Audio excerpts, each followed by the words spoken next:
Alors, faut-il interdire TikTok en France? Donc, on va faire un pour ou contre. Donc, on a préparé chacun de notre côté des arguments pour, Préparé. des arguments contre. Et là, un tirage au sort très sérieux va définir qui va défendre pour et qui va défendre contre. Et il est temps que vous voyez le protocole du coup de ce tirage au sort très sérieux. Donc, pierre, feuille, ciseaux en un point. Ouais. Celui qui gagne défendra pour et celui qui perd défendra contre. C'est parti. Pierre, feuille, ciseaux. Donc, tu défendras pour, je défendrai contre. Je t'écoute. Bah ouais, très simple. Déjà dans un premier temps, je suis. Et on va s'arrêter au premier temps. On va pas faire donc on va pas plus en faire des caisses, mais je suis pour bannir TikTok en France. Parce qu'en fait, donc TikTok du coup c'est une application avec énormément de contenu court. Et il a été établi de façon un peu scientifique, j'ai pas l'étude en tête, j'ai pas tout ce qu'il faut parce que du coup je suis un branleur encore, hein. Mais que les contenus courts ont un impact négatif du coup sur la concentration, principalement. Voilà. Première. Alors, je suis contre l'interdiction de TikTok en France Ouais. pour plusieurs raisons, mais du coup, il y a une des raisons qui va à l'encontre de ce que tu viens de dire. Mhm. Pour moi, donc TikTok, c'est le réseau social qui a eu le plus de succès depuis les 2-3 dernières années. D'accord. Donc c'est l'application la plus téléchargée. Et ce qui est fou avec ce succès, c'est que c'est aussi le réseau social le plus jeune parmi les principaux réseaux en place. Et donc forcément, chaque réseau social est arrivé avec une particularité. Ouais. Et une fois que cette particularité s'est épuisée, on a repris un peu ce qui marchait. Mhm. Et donc TikTok, ce format de vidéo court qui fait penser un peu à Vine, c'est un mélange entre Vine et Musical.ly. Et donc étant donné que ça a marché, Instagram, YouTube. Facebook, YouTube, donc Instagram et Facebook avec les réels, et YouTube avec les shorts. Donc eux ont repris ce modèle-là. D'ailleurs, la plupart du contenu qui est présent sur YouTube est dupliqué, qui est présent sur TikTok et dupliqué sur les autres plateformes, de la même manière que les trends qui naissent en fait sur TikTok se dupliquent automatiquement sur les autres. Et donc de ce fait, si on se dit sur ce critère-là qu'on doit interdire TikTok, on doit également interdire les autres à mon sens. Bon. Bon oui, mais il n'y a aucun problème avec ça. Déjà, alors, arrêtons-nous quand même sur le fait que les autres plateformes, comme tu dis, ont pris une particularité, ce qui fait l'ADN de TikTok, et donc du coup l'ont inséré dans leur fonctionnement. Donc YouTube Short, les réels sur Instagram, etc. Mais en fait, moi je suis pour le bannissement des contenus courts en fait. Et comme TikTok est d'une part l'égérie de ce type de contenu, c'est un peu précurseur en fait dans le monde des réseaux sociaux. Et qu'en plus, la majeure partie du contenu TikTok, contrairement aux autres réseaux sociaux, est basée sur ces contenus courts. En fait, bannir les contenus courts, en un mot, c'est dire en fait au revoir à TikTok, quoi. C'est pour ça que là, ici, je parle de bannissement de TikTok. Si demain tu bannis les YouTube Shorts, ben après tu auras toujours YouTube. Si tu bannis les réels sur Instagram, tu auras toujours la première fonctionnalité d'Instagram qui ne sera pas invalidée. Demain, tu bannis les contenus courts, donc les contenus de 1 à 15 secondes, t'as plus TikTok en fait. Mais pourquoi maintenant ces autres plateformes s'adaptent à ça? C'est parce que les gens aussi veulent consommer de la sorte. Ok, si tu bannis ça d'Instagram, on reviendra aux photos, mais les dernières mises à jour de l'algorithme d'Instagram tendent vers justement du contenu qui est de plus en plus des vidéos courtes, de plus en plus des reels. D'ailleurs, on met plus ça en avant que des photos aujourd'hui sur Instagram. Donc, quelque part, ça signifie que la consommation des gens, c'est que les gens, quand ils arrivent sur un réseau social, ils veulent ça. C'était la même chose pour les stories, puis là aussi, c'est 10 à 15 secondes. D'ailleurs, sur TikTok, aujourd'hui, on a des vidéos qui durent plus d'1 minute. Donc, c'est quelque chose qui a changé également, même si c'est une minorité de contenu. en fait, on devrait bannir si les gens veulent consommer de la sorte. Ok. Parce que si tu bannis TikTok, bah les autres, ils continueront à le faire parce que c'est ce que les gens veulent. Les gens veulent des choses de moins en moins longues, je pense. Étayons un peu le truc. Moi, je parle plus de bannir les contenus courts. Et donc, du coup, comme je te le disais encore une fois précédemment, 80% du contenu court, du coup, voilà. Sur TikTok, il y a 80%, 90%, je donne un nombre à la main, un nombre assez random. Mais TikTok, c'est composé en grande partie, en majeure partie de contenu court. Donc, en bannissant les contenus courts, en fait, tu fais un peu un doigt d'honneur à TikTok en lui disant bye bye, tu vois. Moi, je ne suis pas pour une politique qui viserait uniquement à bannir les contenus courts chez TikTok. Moi, je suis pour une politique qui cherche à bannir les contenus courts tout court, en fait. Alors, donc, toutes les personnes qui se filment sur 10-15 secondes et qui posent ça sur un réseau social, c'est au revoir, en fait. Tu vois. C'est pas dans mon monde, tu vois. Genre, vous dégagez, les gars. Mais pourquoi? Juste parce que tu as des études scientifiques qui nous mettent en exergue que c'est pas bon pour le cerveau, c'est ça? Alors, pourquoi juste? Ouais, carrément, c'est pour ça, oui. Mais ces études-là, elles mettent pas en avant que ça, tu vois. Elles mettent quoi Il y a d'autre? aussi d'autres côtés addictifs, la consommation de vidéos plus longues aussi. Donc pourquoi tu voudrais bannir que des vidéos courtes si une vidéo de 5 minutes a le même effet? Ah, ça n'a pas le même effet. Ça a quand même un effet néfaste. Alors, on peut argumenter sur l'effet néfaste du coup des vidéos qui sont plus longues, mais en ce qui concerne les vidéos de 15 secondes, on remarque un pic de dopamine dans l'utilisation du coup des plateformes chez ceux qui les utilisent, et puis surtout ce côté addictif qui fait complètement perdre la notion du temps en fait chez les gens chez les usagers du coup de ce contenu. Encore une fois, moi c'est vraiment cet aspect contenu court qu'il faudrait réussir à complètement enrayer en fait, et qu'il faudrait complètement supprimer à cause du coup des effets négatifs que ça apporte dans la société. Et puis genre, là concrètement je te regarde, mais je vois que derrière toi tu vois il y a un collège en fait, un collège Avenue, et au vu de ma profession, je peux te dire en fait que ce contenu en fait il impacte vraiment les jeunes. Non mais blague à part, franchement ça devient quand même de plus en plus difficile, et même pour des adultes, hein, de réussir à rester concentré et de réussir à adhérer, entre guillemets, à son environnement quand tu as cette masse de contenu facile d'utilisation, très simple à regarder, super distrayant, qui sont à portée de main, dans le clic, tu vois.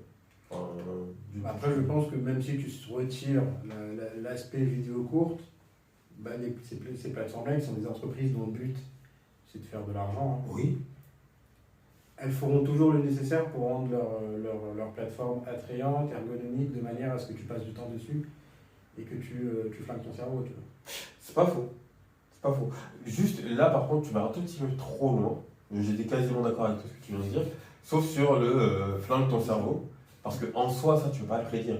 Tu peux prédire qu'une entreprise qui cherche à avoir ton attention va essayer de te trouver toutes les mesures et va essayer de mettre en place plein de systèmes, va essayer de mettre en place, va essayer de trouver des indicateurs qui vont réussir à t'agripper si tu veux. Que ça flingue ton cerveau, ça c'est pas non plus établi, tu vois. Tu sais qu'ils vont faire des choses qui sont attrayantes, tu sais qu'ils vont essayer d'organiser leur plateforme pour qu'elle soit agréable à regarder, agréable à être utilisée, mais que ça ait un impact négatif sur ton cerveau, si tu veux, la corrélation, la causalité, elle n'est pas établie. Alors, est-ce que c'est le fait de faire des vidéos courtes qui flingue le cerveau, ou c'est le fait de regarder beaucoup de vidéos courtes qui flingue le cerveau? C'est le fait de regarder beaucoup de vidéos courtes.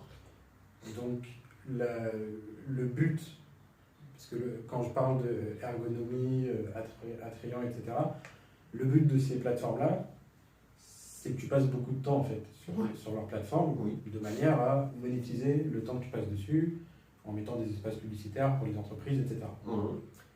Et donc, c'est de ça que je parle, pour te préciser un peu le côté flinguer le cerveau, c'est que tu vas passer beaucoup de temps dessus. Après, que ce beaucoup de temps soit positif ou négatif, c'est un peu toi et ton utilisation.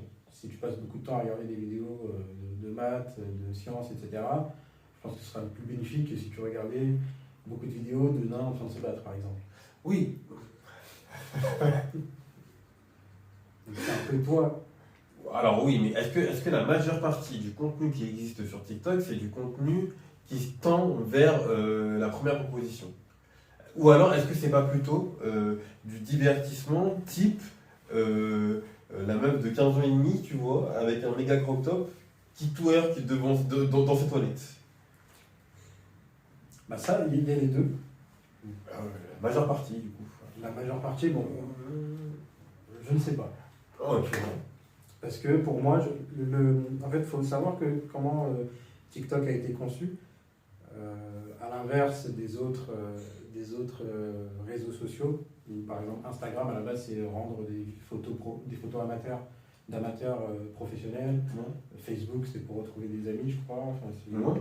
chacun a une finalité qui fait que par la suite le truc a grossi et c'est devenu un mastodonte.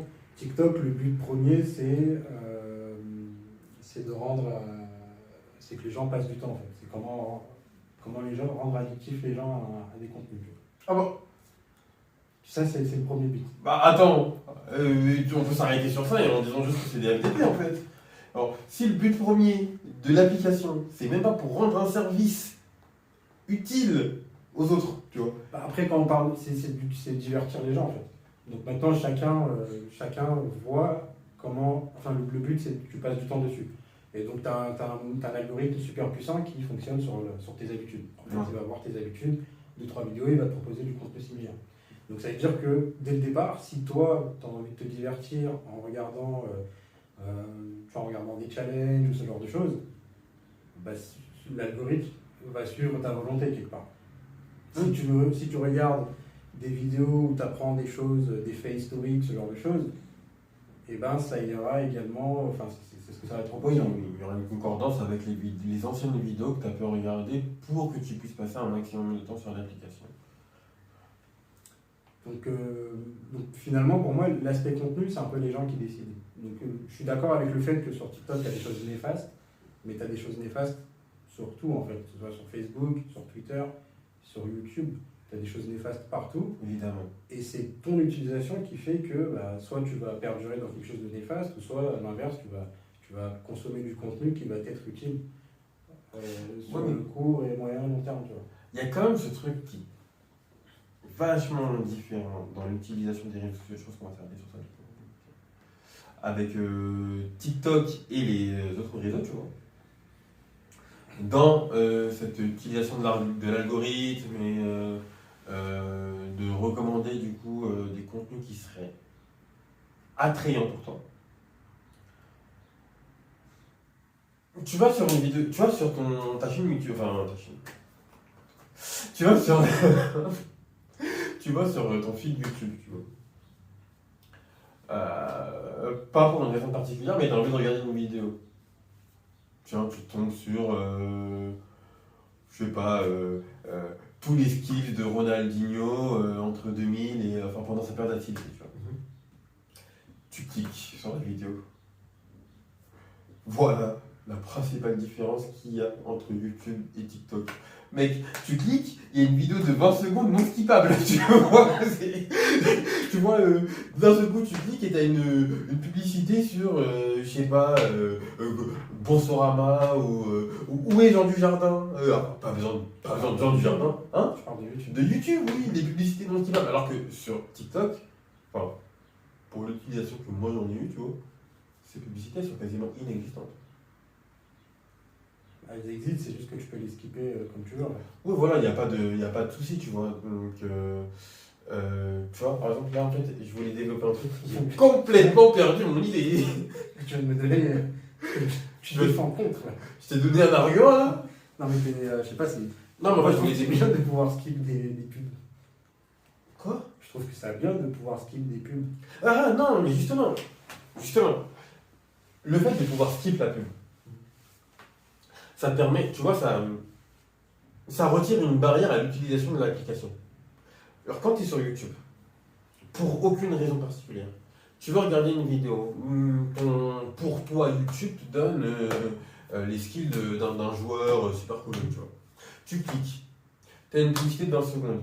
Tu vois, il y a cette possibilité, tu vois, que pendant les 20 secondes, où du coup, tu as utilisé ton temps pour pour regarder la publicité qui va faire gagner de l'argent du coup aux annonceurs, enfin, qui va faire gagner de l'argent à YouTube, etc. Tu peux perdre l'envie que tu avais assez impulsive, tu vois, c'est un peu assez animal, tu vois, de regarder la vidéo. Tu peux la quitter un peu pour le coup. Dans TikTok, il n'y a pas ce truc-là, parce que déjà, TikTok, super pervers. T'as pas ces pubs non skippables. Mais je sais pas que les pubs non skippables, c'est bien. En tout cas, dans la veine de ce que je veux défendre, ça se comprend, tu vois. Enfin, il y a quelque chose qui joue. Mais surtout, le truc, c'est. Même quand tu veux quitter l'application, en fait, ça t'envoie un autre TikTok, tu vois. Ça, c'est un peu bâtard. Ça, c'est. Je sais pas si tu as vu, c'est un truc que j'ai vu là récemment, il y a des pubs dehors, tu as des affiches et tout. Ouais. En fait, tu peux régler, il t'invite en fait à le faire, de régler TikTok pour te dire, au bout de 60 minutes, il va t'envoyer une notification pour te dire que tu as regardé trop de vidéos pour aujourd'hui. Même 60 minutes, quand même. Et si tu règles. Ah oui, non, mais c'est pas forcément le curseur de base. Et c'est déjà le cas sur Douyin, qui est l'équivalent chinois en fait de TikTok. Ok. C'est le même créateur. Oui. C'est juste qu'il y en a un pour les Occidentaux et un pour eux.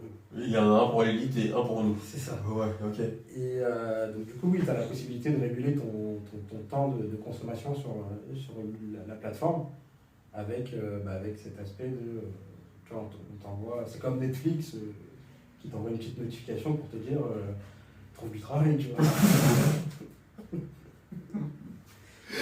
Ok. Autre argument, un argument pour moi, pour la raison pour laquelle il ne faudrait pas bannir TikTok, c'est qu'il y a quand même un aspect vachement, on revient après un peu sur l'aspect du contenu, il y a quand même un aspect très communautaire, où tu vois les trends, il y a l'aspect social, on va dire, sur TikTok, ouais. Qui a également permis, qui fait beaucoup de bien en fait, à certaines industries. Je pense qu'il y a beaucoup d'artistes qui se sont révélés, je parle de chanteurs, qui se sont révélés grâce à TikTok. Je pense à Lil Nas X, qui a été connu en fait grâce à ça. On connaissait pas, on savait pas qui c'était avant. Tu as des artistes comme Rosalia par exemple qui ont été connus dans le monde entier grâce à cela. Et je trouve que même, tu vois, j'avais vu une vidéo disant que ça faisait du bien aux éditions, aux maisons d'édition. Alors que tu vois, actuellement le livre, ça se pète un peu la gueule ces dernières années.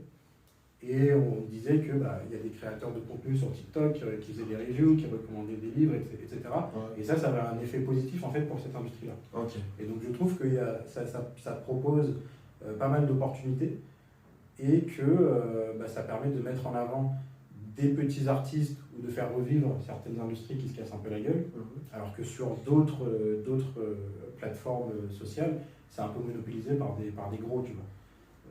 Le petit artiste qui publie, qui partage sa musique, va faire 2000 vues sur YouTube, il va devoir payer pour que ce soit mis en avant, etc.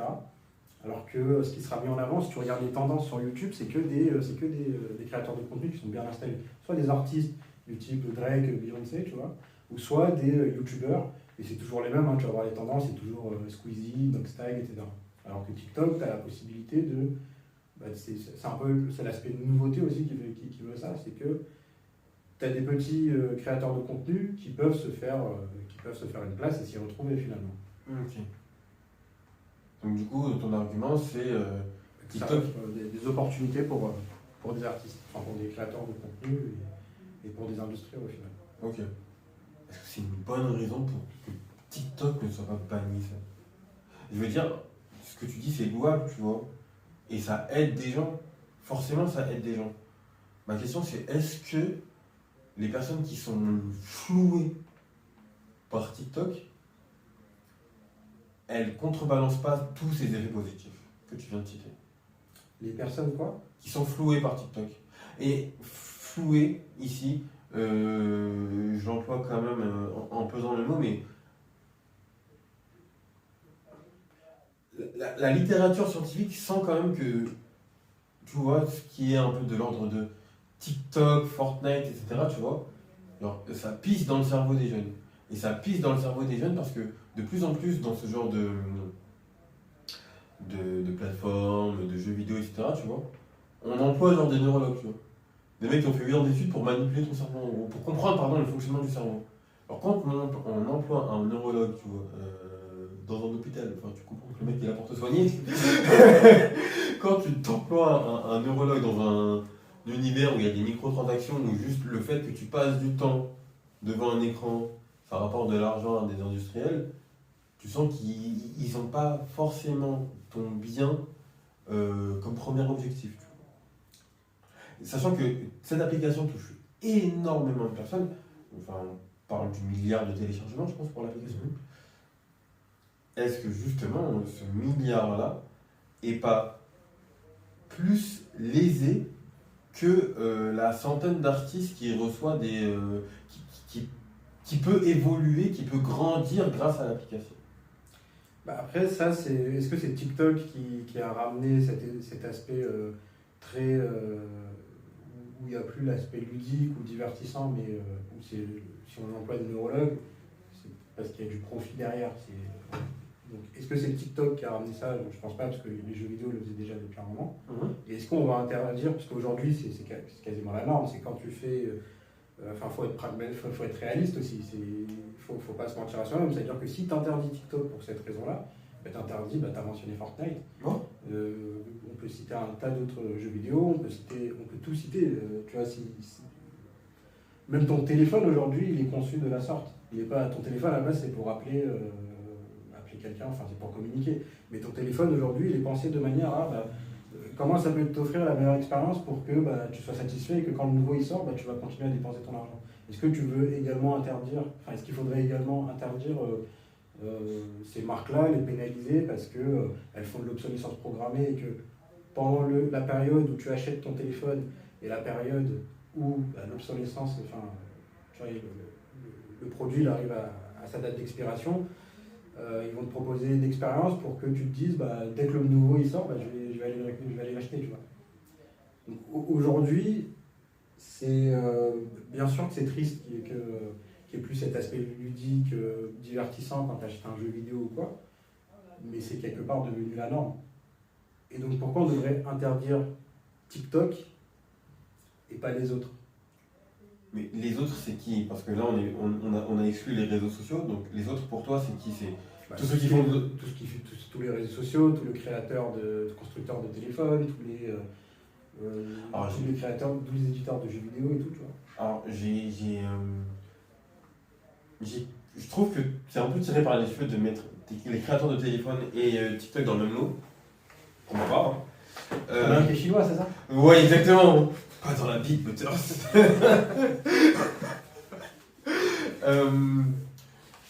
Mais en ce qui concerne les autres, tu sais, j'ai déjà répondu dans le premier quart, tu vois, le premier sixième plutôt. Ces autres-là, ils n'ont pas comme vocation première à créer du contenu court. Ces autres plateformes-là, ils n'ont pas pour vocation première à être aussi accessible que ça sur son téléphone. Ah, accident. À être aussi accessible. Attends, non. À être aussi accessible que TikTok, et puis en plus, ça scrolle le truc à l'infini, limite sans limite, tu vois. Genre, je sais plus, j'avais vu un truc qui était aberrant quand même. Ou TikTok, c'était quoi? C'était à chaque seconde, il y a genre 3 minutes de TikTok qui sont créées, tu vois. Bon, moi je trouve ça marrant comme stat. Ce qui te fait dire en fait que tu pourras jamais regarder l'intégralité des TikTok qui existent sur la planète en fait. Mais l'un dans l'autre, je te l'ai déjà dit, TikTok, c'est son fer de lance. C'est sa marque de fabrique. C'est son premier poulain. C'est vraiment les contenus courts. Et tu peux concevoir un monde, je pense, où on interdit les contenus courts, TikTok n'existe plus, et YouTube refait comme avant, et Facebook refait comme avant, et Instagram refait comme avant. Je pense que TikTok va s'adapter. Si tu interdis les contenus courts, ils le font déjà, parce que tu peux voir des vidéos de 3 minutes, etc. Ouais. Donc ils le font déjà. TikTok s'adaptera, ça j'en doute pas, tu vois.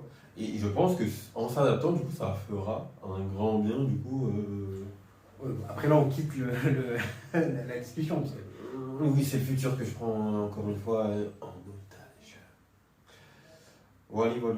Moi, j'ai pas grand chose à dire de plus. Il y a un point, je suis étonné que tu n'aies pas le Mais, alors, il y a plein de trucs en vrai que moi j'aurais voulu dire, mais comme tu connais encore la mentalité de gros branleurs et tout, et mes pensées sont archi pas structurées. Quoi, c'est quoi le point que j'aurais dû attendre? Je te fais une petite passe. Non, mais on s'arrête là, on fait le débrief, on fait un petit débrief informel comme ça là. Là, je sais pas. Vas-y, bah, on fait C'est le quoi débrief. Ouais, c'est quoi le point que j'ai pas abordé? Pour moi, le point que tu n'as pas abordé, et c'est. En fait, je sais pas si tu sais pourquoi on a choisi ce sujet, c'est parce qu'il est d'actualité. Oui, mais non, le truc d'espionnage là. Oui. Oh non, je voulais pas en parler. Pour moi, la collecte de données, c'était le truc. Ah oui, mais non, mais je te jure, Pour moi, ça va être le premier argument que tu allais me dire, tu vois. Ah, en fait, je l'ai noté. Déjà, moi, le truc de collecte de données, d'un point de vue personnel, vu les données en fait que tu collectes chez moi, en fait, je m'en bats les couilles, tu vois déjà. J'avais vu un truc qui disait que la génération c'est quoi, Z. Z, c'est pas nous, hein. Nous, on est Y. Ouais, la génération Z, c'est qu'ils ils en ont rien à foutre de la collecte de données. Ah bah, je suis pas loin du coup dans Ils s'en foutent des données que tu collectes sur eux. Ouais. Bah, ouais, je m'en fous. Moi, le truc que je pensais que tu allais dire, tu vois, c'était que, d'un point de vue pratique, alors pour interdire TikTok, il faut que ce soit une autorité quand même légitime Oui, qui parle. Genre l'État. C'est le débat. Ouais, genre l'État. Et moi, le contre-argument que j'avais sur ça, tu vois, c'est. Enfin, faut pas laisser ce pouvoir-là à l'État, en fait. De pouvoir interdire des réseaux sociaux ou des plateformes, tu vois, qui veulent intervenir sur l'industrie de Johnny Sins, tu vois. Mais bon, ça peut se comprendre quelque part, tu vois. Quand t'as 13 ans, t'es pas censé voir qu'un mec est capable d'être acteur, astronaute, médecin, beau-frère et tout ça, tu vois. Ambitieux. Et ambitieux, ouais. Mais pour tout ce qui est Twitter, YouTube, TikTok, je trouve que c'est. Enfin, si on laisse l'État choper autant de pouvoir, ce pouvoir-là, justement, très précisément, sur l'interdiction de ces réseaux-là, on va encore une fois ouvrir une boîte de Pandore qui sera absolument pas refermable. Et pour l'espionnage, alors si c'est de l'espionnage qui a trait au secret d'État, donc tu peux comprendre que là en fait l'État dit dégager. Si c'est t'apprends que bon un tel a un psoriasis qui met de la crème et que bon donc du coup on va lui mettre des pubs ciblées. Ça lui rend service quelque part. Quelque part, ouais, voilà. Enfin, c'est pas non plus méchant. C'est intrusif, ça peut être chiant, ça peut être désagréable. Bah moi je trouve que, puisque j'ai regardé pas mal de trucs justement sur la collecte de données, je trouve que c'est un peu hypocrite de mettre ça en avant parce que, alors j'ai vu, alors TikTok est clairement pas irréprochable à ce niveau-là. Il y a tu vois, la société mère c'est ByteDance qui fait Douyin en Chine et qui fait TikTok à l'international. Ouais. Et on sait que le gouvernement chinois intervient directement de Douyin, sur le temps qu'il faut passer, etc. Ça vient du gouvernement chinois.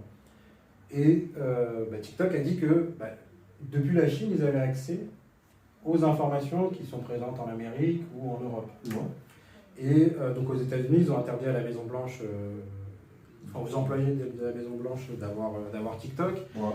Ils ont en Europe, je crois que tu as le Parlement européen qui interdit aussi aux salariés d'avoir TikTok. Ouais.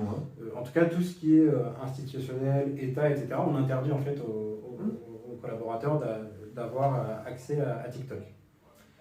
Et pour des mesures de sécurité. Pour des mesures de sécurité. Mais là-dessus, je trouve ça un peu hypocrite, dans la mesure où tout ce qui est Facebook, Twitter, etc., ils ont fait la même chose par le passé et ça a été avéré. Par exemple, là, on sait que, là c'était en novembre 2022, ils ont dit oui, les salariés de TikTok, ils ont accès aux infos confidentielles de certains journalistes. Ouais. Mais de la même manière que les employés de Facebook, ils avaient accès au mot de passe de tous les utilisateurs. Tu vois. De la même manière que depuis le rachat de Twitter par Elon Musk, on sait que le gouvernement américain a dit qu'il ne faut pas qu'il y ait certaines informations sur le Covid qui doivent être sur Twitter. Tu vois. Donc tu vois, je trouve que c'est un peu hypocrite et c'est ce débat de faut-il interdire TikTok ou pas, je trouve qu'en fait c'est juste de la géopolitique et c'est juste le conflit Chine-USA. En fait, on veut interdire en disant, regardez, d'ailleurs, Mark Zuckerberg, quand on l'a attaqué sur Facebook, enfin sur Meta de manière générale, parce que Meta c'est Facebook, Instagram et WhatsApp, Et ben, il disait non, nous on prône la liberté d'expression. Par contre, regardez TikTok, dès qu'il y a des informations qui viennent de Hong Kong ou du Tibet, ils interdisent, ils font de la censure, etc. Tu vois. Ça me fume, on dirait trop genre la cour d'école, tu sais. Mais madame, lui aussi il parle. Et voilà, tu vois, ça a été avéré. J'ai vu aussi, là c'était sur Click, tu avais une journaliste qui passait et qui disait, bah, en fait, Meta a financé des tribunes, des articles de journal, des journaux, etc., où on descendait TikTok en fait. Ok. Tu vois, tu avais des témoignages de parents qui disaient ouais, bah, regarde mon enfant, depuis qu'il est sur TikTok, il est bête, tu vois.